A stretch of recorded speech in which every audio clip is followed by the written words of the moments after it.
Did you know that diamond production is at historic lows right now? Global production volume fell 8% to 111.5 million carats in 2023, according to Kimberley Process data that was published last week. That's the lowest on record since the KP began publishing data some 20 years ago, excluding 2020, which was a complete anomaly year when the mines had to close during COVID. By value, last year's production dropped 20% as the average price declined 14%. That in itself raises some questions, because if there's less supply, one would think that should support prices. But we know that the market was very weak last year.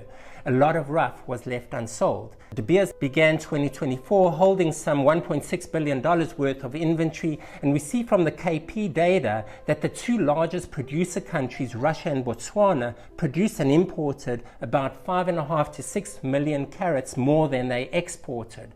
There are diamonds in those vaults. So while production is down, the biggest story here is actually on the demand side. Of course, they're connected. The lower production is primarily a reflection of the mining companies' response to what's happening in the market.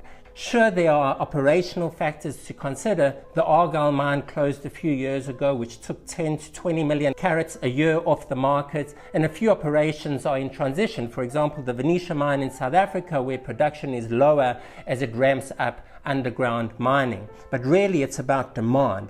We must face the reality. We just don't need as many diamonds as we used to. Why? Well, two reasons from what I see. A, lab-grown diamonds has taken a segment of the market away from natural. There's no denying that. And B, the supply chain has become more efficient.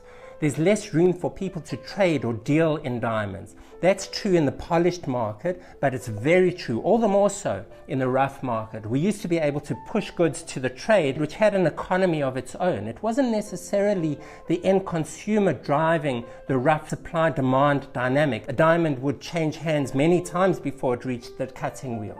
The industry has changed. It doesn't work like that anymore. So the trade can only consume the diamonds that are in demand at the consumer level. There's a lot to think about there. The bottom line is, don't expect production to rise dramatically or at all from those lows set last year. The mining companies have to exert extreme caution in their production programs because of what they're seeing at their rough sales and because of the overall trade and market trend. And I'm not sure that's going to change anytime soon. I'd love to hear your thoughts on this. So let me know what you think is influencing these production levels.